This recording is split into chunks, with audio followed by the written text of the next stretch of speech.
फक्त मिठीत घे भाग 5. मोनिकाने मागे बघितलं तर मागे रुद्र, राहुल आणि तिचे आईवडील उभे होते. राहुल मोनिकाकडे हसत बघत होता, तर रुद्र तिच्याकडे एक भुवी वर करून हे सगळं काय आहे अशा पद्धतीने बघत होता. मोनिकाची आई म्हणते, अगं मोनिका बेटू, काय हे सगळं? मोनिका म्हणते, आई ते अडखत बोलत होती.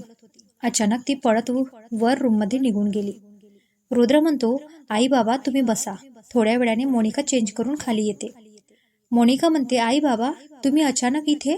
आई म्हणते, हो, उद्या आम्ही अष्टविनायक यात्रेला जायचा विचार करत होतो, तर म्हटलं आधी तुला भेटावं आणि मग जावं. मोनिका म्हणते, असं अचानक यात्रेला असं का आई? आई म्हणते, खूप दिवसांपासून माझी इच्छा होती आणि आता तुझं लग्न पण झालं, तर ह्यांना बोलली, ते पण बोलले जाऊया. रुद्र म्हणतो, मोनिका त्यांना जरा वेळ आराम करू दे, आत्ता आले आहेत, उद्या जाणार आहेत ते, आज ते इथेच राहणार आहेत, नंतर गप्पा मारतो. मोनिका म्हणते, ठीक आहे आई बाबा, रामू काका तुम्हाला रूम दाखवतील, तुम्ही आराम करा, तोपर्यंत मी जेवणाचं बघते. रामू काका आई बाबांना रूम दाखवून या. काका म्हणाले, हो वहिनी. रामू काका मोनिकाच्या बाबांना रूम दाखवायला नेते. तिकडे मोनिकाने शांत काकूंना आज जेवणात काय काय बनवायचे ते सांगितलं आणि वर आली, तर रुद्र रूममध्ये फोनवर कोणाशी तरी बोलत होता. पण जशी मोनिका दिसली तसा त्याने फोन ठेवला आणि तिच्याकडे हळूहळू पुढे येऊ लागला. मोनिका म्हणते, काय झालं रुद्र? तू तू असा पुढे काय येतोय? ते अडखडत बोलली. रुद्र म्हणतो, आज काय चाललंय होतं तुझ्या डोक्यात? कोणती नवीन आयडिया काढली होतीस मला त्रास द्यायची? मोनिका म्हणते, नाही, ते मी असंच, मला घरात कंटाळा आला होता म्हणून. ती एकदम हळू आवाजात बोलत होती. रुद्र म्हणतो, कंटाळा आला म्हणून तू माझी कपडे घातले आणि माझी ऍक्टिंग करत होती. बरं मग कसं वाटते माझी ऍक्टिंग करून, तर सांग मला. मोनिका म्हणते, खरं सांगू, चिडणार नाही ना? तिने एकदम निरागसपणे त्याला विचारलं आणि तिचा तो निरागस चेहरा बघून त्याला तिच्यावर अजूनच प्रेम आलं. रुद्र म्हणतो, बोल, नाही चिडणार, पण खरं बोल हा. मोनिका म्हणते, तुझी ऍक्टिंग करून तर खरं समजलं की तू खूपच खडू आहेस. ती बोलली आणि धावतच रूममध्ये बाहेर गेली. तर इकडे रुद्रला मघाची मोनिका आठवली, जी त्याचे कपडे घालून उभी होती. त्या कपड्यामध्ये एकदम बुजगावण दिसत होती. ते आठवून आपोआपच त्याच्या चेहऱ्यावर एक हलकी स्माईल आली. रुद्र मनातच म्हणतो, माझी लाडू अजून पण तशीच मस्ती करते आणि दिमाग पण तसाच आहे, अजून खुरापतीचा. आई म्हणते, अहो आपण जातोय खरं, पण मला तर मोनिकाची काळजी वाटते. बाबा म्हणाले, नको काळजी करूस, रुद्र तो आहे तिला सांभाळायला. आई म्हणते, अहो त्या दिवशी तो खरंच दिसला. माझं नशीब की त्याने मला बघायच्या आधीच मी तिथून निघून आले. पण त्यांना जर मोनिका भेटली आणि त्याने तिला काय केलं तर? बाबा म्हणाले, नको काळजी करू, मी रुद्रला सगळं काही सांगितलं आहे. पण तू ज्याला बघितलं ना, तो फक्त मोहरा आहे. त्याच्या मागचा खरा सूत्रधार आपल्याला नाही माहिती. त्यामुळे मी रुद्रला पण पूर्ण सत्य नाही सांगू शकलो. माझी खात्री आहे की रुद्र या सगळ्यांचा छडा नक्की लावेल आणि आपल्या मोनिकाला एकदम सुरक्षित ठेवेल.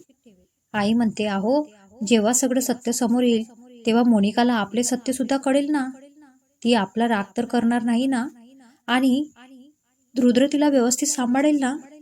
त्या एकदम काळजीत बोलल्या. शेवटी आईचं काळीज ते आपल्या लेकीची काळजी तर वाटणारच ना त्यांना. बाबा म्हणाले, अगं जेव्हा मला कळलं की रुद्रचा आपल्या मोनिकावर प्रेम आहे, तेव्हा मी त्याची आधीच सर्व माहिती काढली. तेव्हा मला खरं कळलं तो कोण आहे ते, म्हणूनच मी मोनिकाचा हात त्याच्या हातात न घाबरता दिला. तो आपल्या यश आणि साक्षीचा मुलगा आहे. आई म्हणते, काय?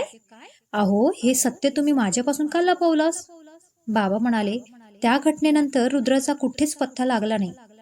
पण जेव्हा माझ्या समोर आला तेव्हा मी त्याला नीट ओळखू शकलो नाही.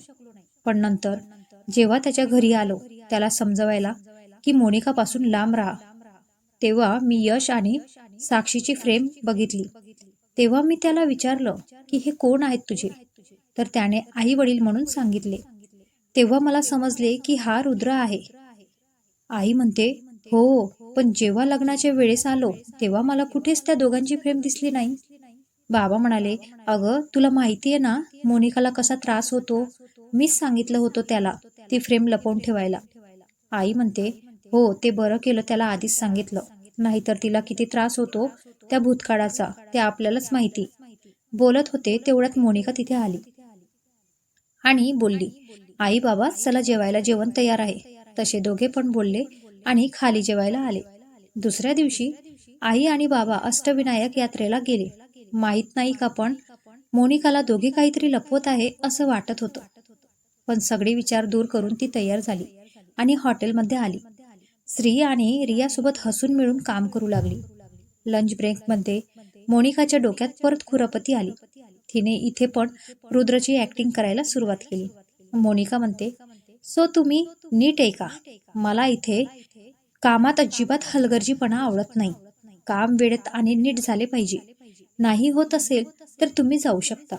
ती परत ऍक्टिंग करू लागली आणि श्री आणि रिया तिची मज्जा बघत होते आणि खूप हसत होते. पण तेवढ्यात मागून आवाज आला, वाह, कोणाची ऍक्टिंग चालू आहे ते जरा समजेल का आम्हाला? मोनिका, श्री आणि रियाने मागे बघितलं तर लाल रंगाची साडी नेसलेली मुलगी उभी होती. गोरा रंग, लिपस्टिक, डोळ्यात काजळ आणि केसांचा आंबाडा बांधला. ती डिपार्टमेंट हेड असल्यामुळे तिची साडी डिफरंट कलरची होती. बाकीच्यांची सेम कलरची होती.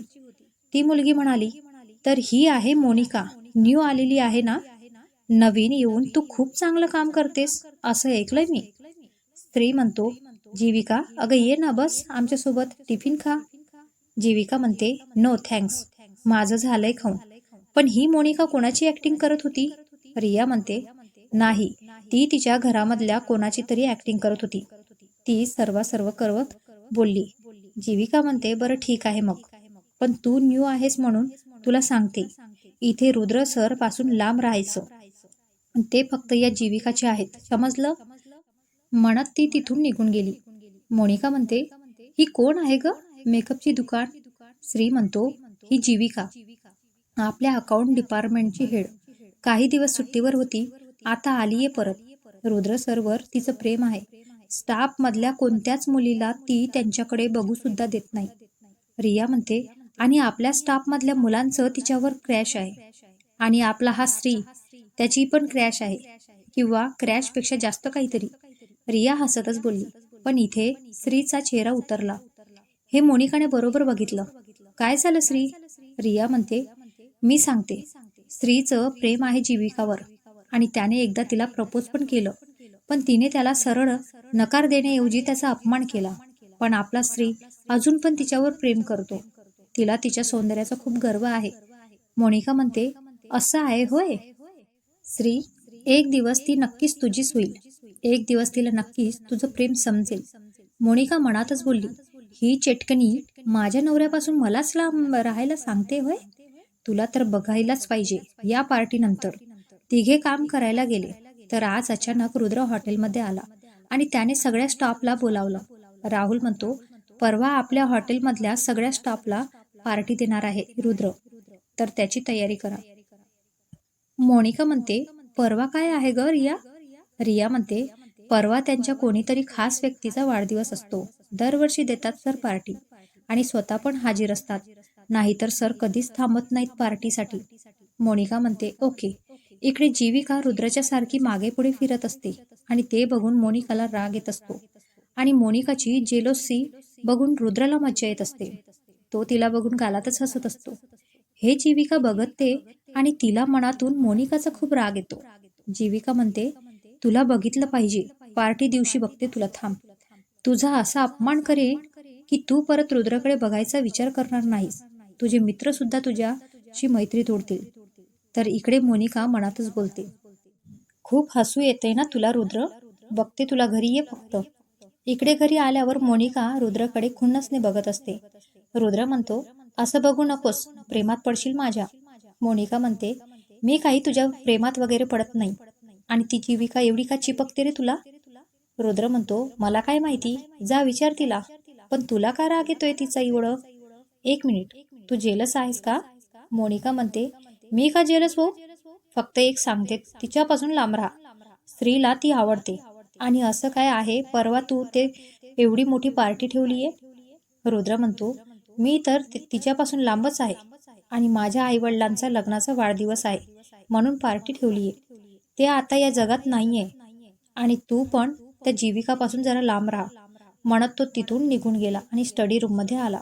तर मोनिकाला विचार पडला की त्याला नक्की बोलायचं काय आहे. स्टडी रूममध्ये येत रुद्रने जॉनला फोन लावला. जॉन, तू त्यांच्या मागावर आहेस ना? जॉन म्हणतो, येस बॉस. रुद्र म्हणतो, जरा पण दुर्लक्ष होता कामा नये. तसं तर मी बाबांना सांगितलंय माझा एक माणूस असतील तुमच्या मागे, त्यामुळे ते थोडे फ्री असतील. पण तू लक्ष ठेव, जरा पण संशय आला कोणावर की मला लगेच सांग, समजलं? जॉन म्हणतो, येस बॉस. दुसऱ्या दिवशी संध्याकाळी मोनिका लवकरच घरी येते. रुद्र अजूनपर्यंत आला नव्हता. पावसाचे वातावरण असते, ढग दाटून आले होते, थंड वारा सुटला होता आणि थोड्याच वेळात पाऊस पडायला सुरुवात होते. पाऊस बघून आपल्या मोनिकाला काय राहवत नाही. मॅडम गार्डन मध्ये भिजायला गेली पावसात. तिला भिजताना बघून लकी पण आला. दोघे जण मस्त पावसात भिजत होते, नाचत होते, गात होते. आता तिची पण आणि लकीची मैत्री झाली होती. रुद्रने पूर्ण 1.5 तास तिला त्याच्या बाजूला बसून ठेवलं होतं. तेव्हा कुठे मॅडमची भीती कमी झाली आणि त्याच्यासोबत मैत्री झाली. आता लक्की पण तिला ओळखू लागला होता. ती पटकन आतमध्ये गेली. छोटा स्पीकर जो होता तो आणला आणि त्याच्यावर गाणं लावलं. मग काय, ती नाचत होती. तो मागून रुद्र तिचा डान्स बघत होता. पावसात भिजलेलं तिचं ते मनमोहक रूप त्याला भुरळ घालत होतं. तसंच पुढचं वाक्य बोलत पुढे आला, पण तिच्या मागे उभा राहिला.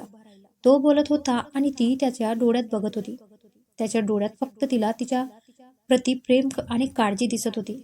पण तिने लगेच पुढचं वाक्य कंटिन्यू केलं. असं कसं काय, ते वाक्य फक्त तिच्यासाठीच होतं. ती पण तशीच होती. कोणाचं कधी कुठे ऐकायची. जे स्वतःच्या मनात येईल तेच तर खरं करायची. मग ते कोणाला त्रास देणं असो किंवा कोणाची ऍक्टिंग करणे. अहो रुद्रची हो, मग त्यांचे परिणाम काय होतील याची भीती तिला कधीच नसायची. आतापर्यंत घरातले सगळे नोकर आले होते. राहुल पण तिचा डान्स बघत होता. तिने जाऊन त्याला जबरदस्ती पावसात घेतले आणि त्याच्यासोबत डान्स करायला लावला. सोबत शांता काकू आणि रामू काकांना सोबत खेचून आणलं. सगळे मस्त एन्जॉय करत होते. रुद्र एका बाजूला कोपऱ्यात उभा राहून तिला बघत होता. ती सगळ्यांना आपलंसं करते, कधी लहान मुलांसारखी वागते, तर कधी कधी एकदम अधुलत माणसासारखी. कितीतरी रूप त्याने आजपर्यंत तिची बघितली होती. रोज तिच्या प्रेमात नव्याने पडत होता. तिच्यासाठी त्याने स्वतःची वाईट कामं सुद्धा थांबवली होती. वाईट कामं म्हणजे काय केलं नव्हतं कधी त्याने, पण आता त्याने मारामारी, पोलिसांना खबरी देणे सगळे थांबवलं होतं. फक्त तिच्यावर प्रेम करत होता.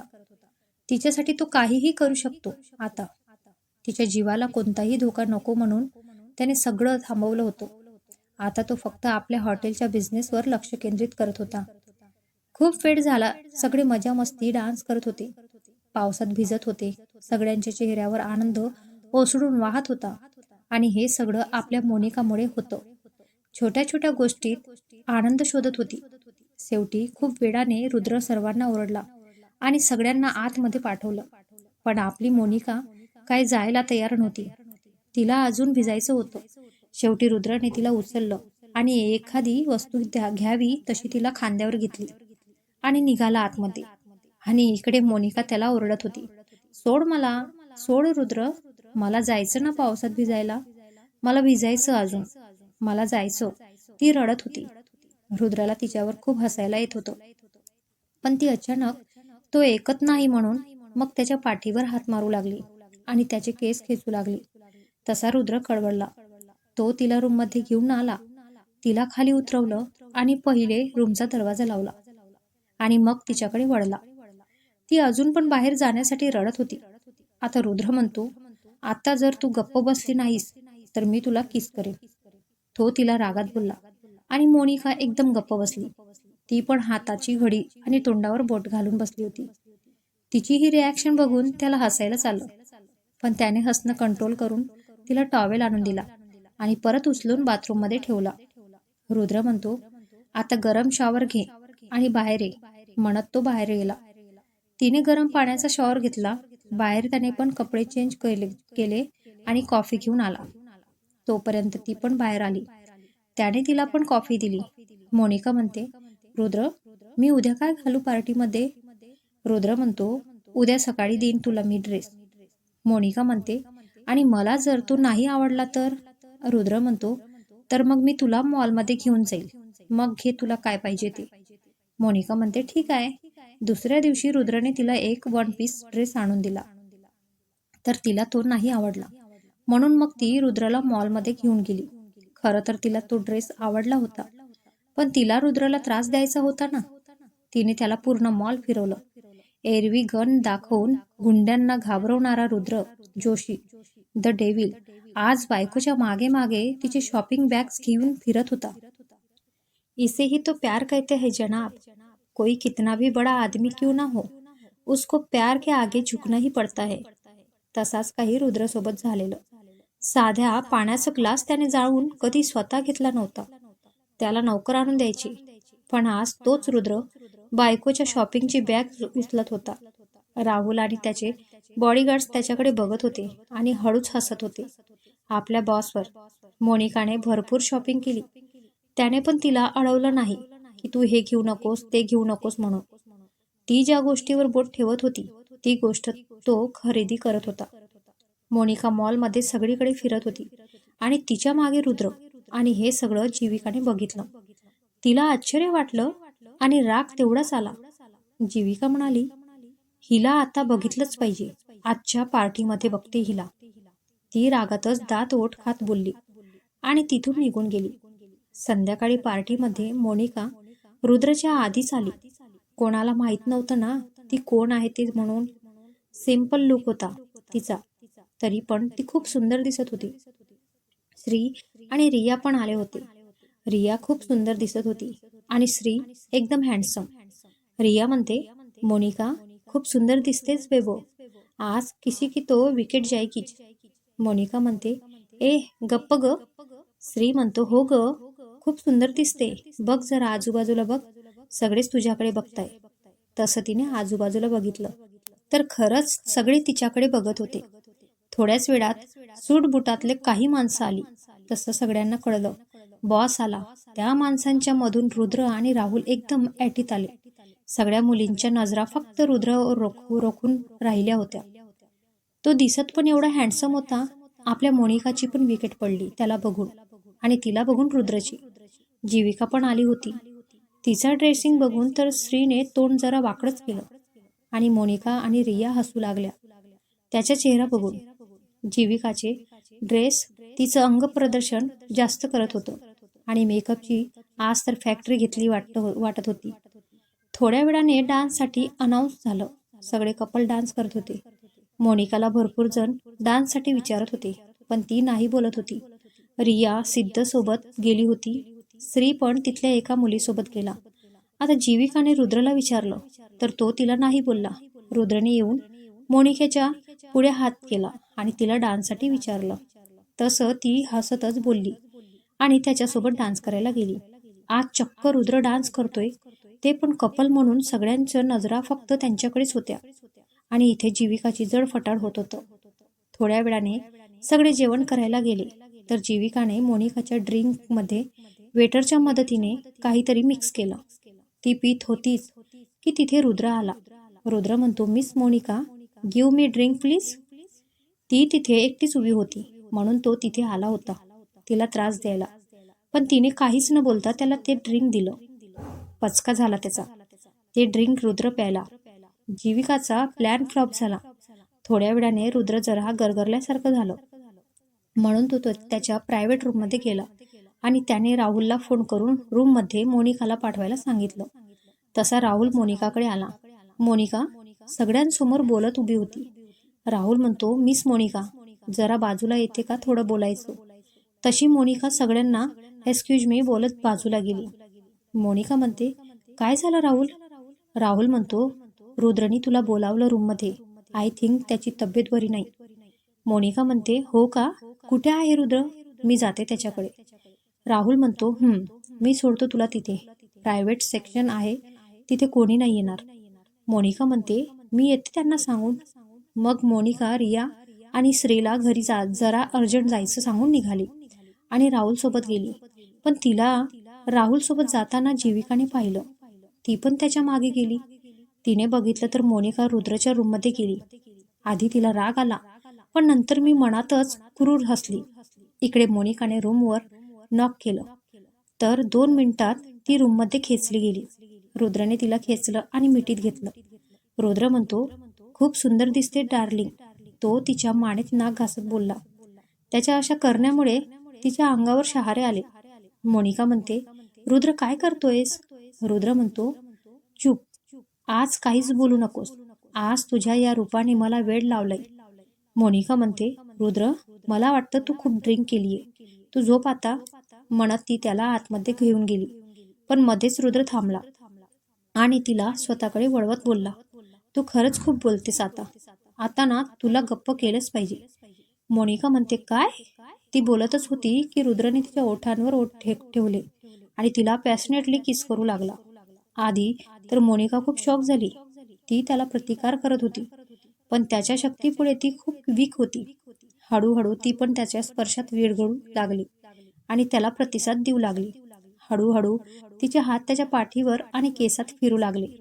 तिचा प्रतिसाद बघून त्याला अजूनच चेव चढला आणि तो अजूनच डीप किस करू लागला. आता हळूहळू त्याचे ओठ तिच्या मानेवर आणि खांद्यावर फिरू लागले. तो त्याच्या प्रेमाची निशाणी तिच्या मानेवर, गळ्यावर आणि खांद्यावर देऊ लागला आणि ही त्याच्या नावाने सुस्कारे सोडू लागली. पण अचानक तो तिच्यापासून लांब झाला. ती अजून पण त्याच्या स्पर्शात हरवली होती. ते बघून त्याला थोडं हसच आलं. रुद्र म्हणतो, आजच्यासाठी बस एवढंच, चल झोप आता. म्हणत त्याने तिला तसंच उचललं आणि बेडवर झोपवलं आणि तो पण तिला मिठी मारून झोपला.